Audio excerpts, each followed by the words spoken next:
장애인 문화복지신문 제518호 제3면 기사입니다. 최종현 경기도의원. 수원시 광교장애인 주간보호센터 체험 진행.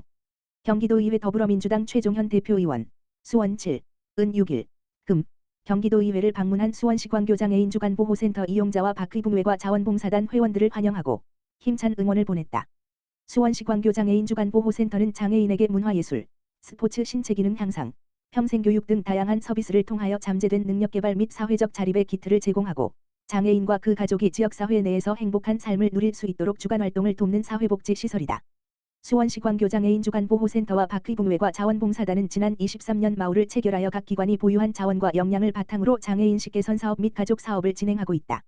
이날 주간보호센터 소속 이용자들과 자원봉사자들은 예담체에서 최종현 대표의원과 간담회를 진행했고 경기마루 본회의 체험장에서는 자유발언, 조례안 심사와 찬반 토론, 전자표결까지 진행하였다.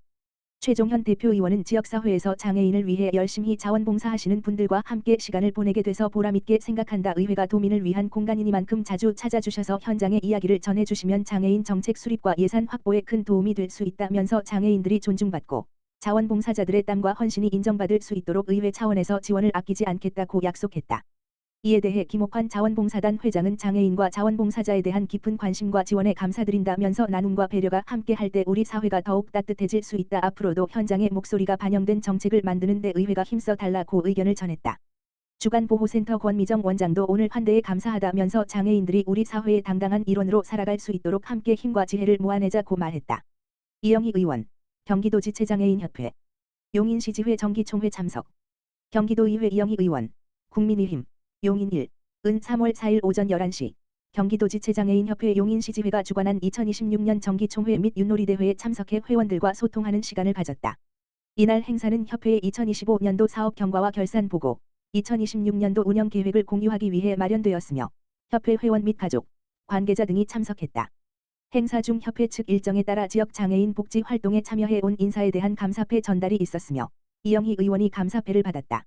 이 의원은 인사말을 통해 협회가 지역사회 안에서 수행하고 있는 다양한 활동이 안정적으로 이어지기를 바란다라며 의회에서도 현장의 의견을 경청하고 관련 사안을 살펴보겠다라고 말했다.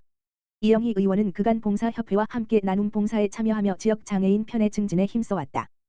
또한 경기도의회에서 경기도 유니버설 디자인 기본 조례를 개정하는 등 생활 속 무장애 환경 조성을 위한 제도적 기반도 마련한 바 있다. 이어 이 의원은 장애인의 이동과 생활 환경과 관련된 사항은 지속적인 관심이 필요한 분야라며 관계기관과 협의를 통해 제도 운영 상황을 점검해 나가겠다라고 밝혔다. 이날 행사는 정기총회 공식 일정에 이어 윷놀이 대회를 진행하며 회원 간 소통의 시간을 갖는 것으로 마무리됐다. 고양시 덕양행 신종합사회복지관, 저장강박 증상주민, 돌봄 지원을 위한 주민활동가 역량 강화 교육 실시. 고양시 덕양행 신종합사회복지관, 관장 김진우, 은 저장강박 증상주민의 증상 완화와 사회적 지지체계 구축을 위한 돌봄 공동체 만들기 프로젝트인 클린업, 행가, 가, 내의 일환으로 주민 참여형 돌봄 역량 강화를 위한 주민활동가 역량 강화 교육을 3, 4월 총 8회기에 걸쳐 진행한다. 복지관은 2월까지 주민활동가 모집을 완료했으며 기존 활동가와 신규 활동가가 함께 참여한 가운데 정리정돈 활동가 12명, 돌봄 활동가 8명 등 총 20명의 주민활동가가 교육에 참여한다. 이번 교육은 의사소통 기술, 저장장애의 이해, 사업 이해 등을 다루는 공통교육 2회기와 함께 정리정돈 활동가 심화교육 2회기, 돌봄 활동가 심화교육 4회기로 구성돼 각 활동가의 역할에 맞는 실천 역량을 강화하는 내용으로 진행된다.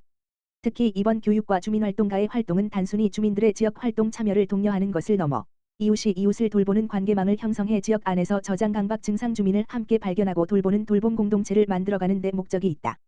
복지관 관계자는 이번 주민활동가 교육은 저장강박 증상 주민을 단순히 지원하는 것을 넘어 지역 주민이 함께 돌보는 돌봄 공동체를 만들어가기 위한 과정이라며 앞으로도 주민과 함께 저장강박 증상 주민이 지역 안에서 지지받고 일상을 회복할 수 있도록 지속적으로 노력하겠다라고 전했다. 김용성 의원, 광명장애인가족지원센터 방문. 장애인식 개선 교육 확대 논의. 경기도의회 보건복지위원회 김용성 의원, 더불어민주당, 광명사, 은 9일 광명시 장애인가족지원센터, 센터장 김은주, 를 방문해 장애 당사자 장애인식 개선 강사 양성 및 파견 사업 확대 필요성에 대해 현장 의견을 청취했다. 이날 정담회에는 실제 장애인식 개선 강사로 활동 중인 박은지 강사를 비롯해 경기장애인 부모연대 박정숙 광명시지 회장, 박미정 전 광명시지 회장, 발달장애인 가족, 보조 강사 등이 사업 운영 과정에서의 경험과 개선 필요 사항을 전달했다. 경기도는 장애 당사자를 장애인식 개선 강사로 양성해 교육 현장에 파견하는 장애 당사자 장애인식 개선 강사 양성 및 파견 사업을 추진하고 있으며 올해 20명의 강사를 선발할 계획이다. 이 사업은 장애 당사자가 직접 강의에 참여해 장애에 대한 사회적 이해를 높이고 안정적인 일자리 창출에도 기여하는 것을 목적으로 한다. 다만 양성 규모가 제한적이어서 장애 유형별 강사 구성이 균형을 이루지 못하고 있다는 지적이 나왔다. 지난해 양성된 18명 중 지체장애인이 12명으로 대부분을 차지했으며 뇌병변 장애인 3명, 발달장애인 2명, 신장장애인 1명으로 나타났다. 특히 시각장애인과 청각장애인은 포함되지 않아 장애 유형 다양성이 부족하다는 문제가 제기됐다. 김은주 센터장은 사업이 확대되어 다양한 장애 유형의 강사가 양성되고 현장에서 활동하게 되면 장애에 대한 이해가 자연스럽게 높아지고 긍정적인 장애 인식 확산에도 도움이 될 것이라며 특히 발달장애의 경우 사회적 공감과 이해가 매우 중요하기 때문에 교육과 인식 개선 활동이 지속적으로 이루어질 필요가 있다고 말했다. 장애 인식 개선 강사의 파견 확대 필요성도 언급됐다. 직장 내 장애인 인식 개선 교육이 법정 의무 교육인 만큼 장애 당사자가 직접 강의에 참여하면 교육의 공감도와 효과를 높이고 장애에 대한 편견 해소에도 도움이 될 것이라는 의견이다. 김용성 의원은 장애인의 사회 참여 확대를 위해 보호작업장 등 일자리 사업은 확대되고 있지만 장애 인식 개선 사업은 여전히 부족한 상황이라며 현장의 의견을 바탕으로 장애 유형별 강사 양성과 교육 파견이 확대될 수 있도록 집행부와 협의해 개선 방안을 마련하겠다고 밝혔다. 과천시 통합지원협의체 위원 위촉 지역 돌봄 협력 체계 강화. 과천시는 6일 시청 제1회의실에서 과천시 통합지원협의체 위원 위촉식과 함께 제1차 정기회의를 개최했다. 통합지원협의체는 의료 요양 등 지역 돌봄의 통합지원에 관한 법률에 따라 지역 돌봄 정책의 원활한 추진과 관련 기관 간 협력 강화를 위해 설치된 정책심의 자문기구다. 당연직 4명과 위촉직 11명 등 총 15명으로 구성되어 2년간 활동한다. 이날 회의에는 위원으로 위촉된 국민건강보험공단 과천지사 관계자, 국민연금공단 안양과천지사 관계자, 학계와 의료복지 분야 전문가 등이 참석했다.